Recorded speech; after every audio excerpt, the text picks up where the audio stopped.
یا پھر خود کو اس جگہ سے الگ کر لیتے ہیں، معذرت کر لیتے ہیں، تو ایسے نتیجے میں جن 6 ججز کو ہائر کیا جائے گا ان ججز کی تعیناتی بینچ میں ہوگی اور 13 کا یہ بینچ مکمل کر کے اس کی سنوائیاں یا اپیلیں سنی جائیں گی۔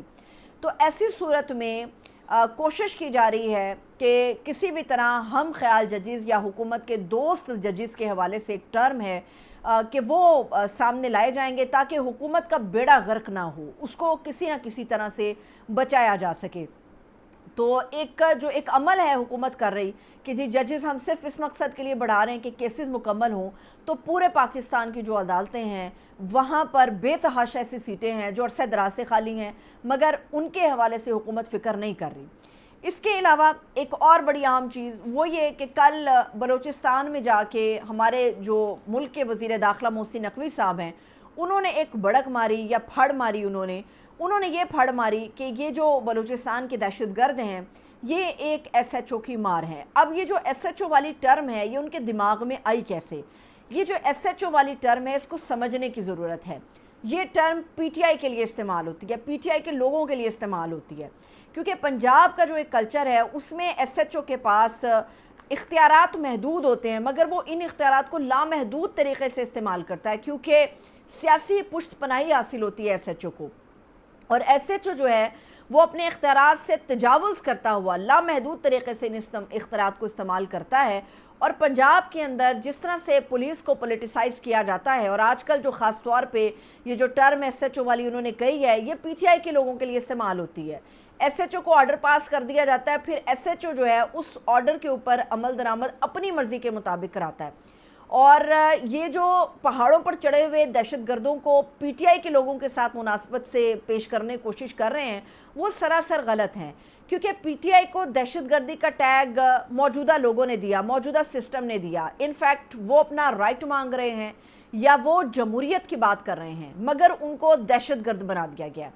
ایک وہ دہشت گرد ہیں جو پہاڑوں پر چڑھ کے ہمارے جوانوں کو شہید کر رہے ہیں، ان دہشت گردوں میں اور پی ٹی آئی کے لوگوں میں بڑا زمین آسمان کا فرق ہے۔ ایک ایس ایچ او کے ذریعے پی ٹی آئی کے لوگوں کو آپ کنٹرول کر سکتے ہیں پنجاب کی حد تک، لیکن اگر آپ بلوچستان کے دہشت گردوں کو ایس ایچ او کی مار کہتے ہیں تو آپ سراسر غلط ہیں۔ محسن نقوی پہ پریشر اس لیے بہت زیادہ بڑھ رہا ہے کہ کرکٹ کی انہوں نے بات کرنی ہے تو میجر سرجری کرتے کرتے اس کو دفن کر دیا انہوں نے، کرکٹ کو، ہماری کرکٹ مار ڈالی ہے انہوں نے۔ اور اگر بات کرتے ہیں وزارت داخلہ کے سٹینڈ پہ کھڑے ہو کے ملک کی سیکیورٹی کے اوپر بات کرتے ہیں تو وہ بھی اپنے عہدے سے بہت چھوٹی بات کرتے ہیں۔ تو وزیر داخلہ محسن نقوی پہ اس وقت پریشر بہت زیادہ آ گیا ہے کہ یہ آپ کیا بونگیاں مارتے پھر رہے ہیں، پورے پاکستان کے اندر جگ ہسائی ہو رہی ہے، کرکٹ بھی برباد ہوگی اور سیکیورٹی بھی برباد ہو گئی ہے، بجائے اس کے کہ اس کا کوئی سیاسی حل نکالا جائے، تمام سیاسی جماعتوں کو لے کر بیٹھا جائے۔ بار بار جو ہے وہ تشدد کے حوالے سے بات کی جا رہی ہے جو کہ ایک درست قدم یا درست فیصلہ نہیں ہوگا۔ اس کے علاوہ یہ بھی ایک تجویز آ رہی ہے کہ ان دہشت گردوں کو جو ہتھیار پھینکنا چاہ رہے ہیں یا قومی دھارے میں شامل ہونا چاہ رہے ہیں ان کو ایک جگہ پر شامل کیا جائے، لیکن یہاں پر تنقید اس معاملے پر بھی ہے کہ وہ خطرناک دہشت گرد جن کو آپ سیاسی طریقے سے قومی دھارے میں لانا چاہتے ہیں، دوسری طرف پی ٹی آئی کے اپنے آپ کے پرامن لوگ ہیں جن کو دہشت گرد آپ لوگوں نے بنا دیا ہے، مگر ان سے بات کرنے کے لیے سیاسی عمل کے اندر کوئی بھی نہ راضی تھا نہ ہے، اور مستقبل میں بھی لگتا ہے کہ ایسا کوئی عمل نہیں ہوگا۔ اب اس عمل کو تقویت دینے کے لیے عمران خان صاحب نے بار بار یہ بات کی تھی کہ ہم بات چیت کے لیے تیار ہیں، ملکی مفاد میں بات چیت کے لیے تیار ہیں۔ کل عمران خان صاحب نے ایک میڈیا ہاؤس کی تعریف تو نہیں کی، مگر ایک میڈیا ہاؤس سے منسلک شخص کے حوالے سے انہوں نے تعریف ضرور کی۔ یہاں پر نظر آتا ہے کہ عمران خان صاحب کے کان میں مختلف آوازیں ایک ہی وقت میں ڈالی جا رہی ہیں، اور اصل میں پارٹی کا بیڑا غرق کرنے میں انہی چیزوں کا ہاتھ ہے۔ عمران خان صاحب نے کل جیو کے ایک رپورٹر شبیر ڈار کی تعریف کی اور کہا کہ جی ان کے بغیر میں بات نہیں کروں گا، ان کو بھی لایا جائے۔ اس کے بعد جیو بھی پریشان ہوا اور لوگ بھی پریشان ہوئے کہ خان صاحب تو جیو کے بہت بڑے مخالف ہیں، ان سے دوستی کا ہاتھ کس طرح سے خان صاحب نے آگے بڑھایا یا دوستی کس طرح سے کر لی۔ عمران خان صاحب کو یہ کیسے پتا چلا کہ شبیر ڈار جو ہیں وہ ایک نیوٹرل پلیٹ فارم پہ رہتے ہوئے ایک ایسا سٹانس لیتے ہیں جس کا بیسیکلی عمران خان صاحب کو فائدہ ہوتا ہے؟ حالانکہ ہمیں پتہ ہے کہ عمران خان صاحب کو جو ٹی وی کی سہولت میسر ہے اس میں سراسر انہیں پی ٹی وی دکھایا جاتا ہے، پاکستان کا جو نیشنل ٹیلی ویژن ہے وہ انہیں دکھایا جاتا ہے، اور 24/7 اگر ان کے پاس سہولت ہے تو وہ صرف پی ٹی وی کی ہے۔ تو عمران خان صاحب کو یہ کیسے پتا چلا کہ شبیر ڈار ان کے لیے رپورٹنگ کر رہا ہے یا بہتر رپورٹ کر رہا ہے؟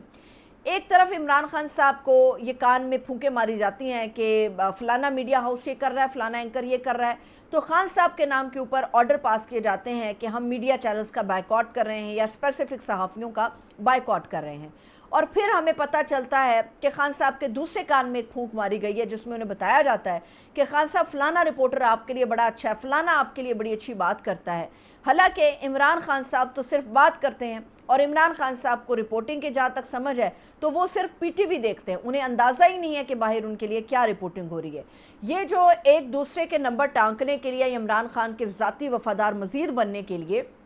عمران خان کو غلط بیانیاں ان سے کی جا رہی ہیں۔ شبیر ڈار ایک اچھے رپورٹر ہیں، ایک اچھے صحافی ہیں، لیکن اگر عمران خان صاحب کسی کی تعریف کر رہے ہیں اس پہ بھی پریشانی ہے، اگر عمران خان صاحب کسی کا بائیکاٹ کر رہے ہیں تو اس کے اوپر بھی پریشانی ہے۔ یہ ظاہر کرتا ہے کہ عمران خان صاحب تو اپنے بیرک کے اندر، اپنی ڈیتھ سیل کے اندر موجود ہیں، عمران خان صاحب کو باہر کے معاملات کا علم نہیں ہے۔ لیکن عمران خان کے پاس جو لوگ جاتے ہیں، چاہے وہ پارٹی کے لوگ ہوں، چاہے وہ ان کی لیگل ٹیم کے لوگ ہوں، چاہے ان کے فیملی کے لوگ ہوں، ہر تین میں سے ہر دوسرا شخص جو ہے عمران خان صاحب کے کان میں جو ہے وہ اپنی مرضی کی پھونک مارتا ہے، جس سے عمران خان صاحب کی چیزیں کنفیوز ہو رہی ہیں اور ان کو سمجھ نہیں آ رہا کہ انہوں نے کبھی کسی کی حمایت کرنی ہے یا کبھی کسی کی مخالفت کرنی ہے۔ مجھے اجازت دیجیے، اپنا بہت سا خیال رکھیے، خدا حافظ۔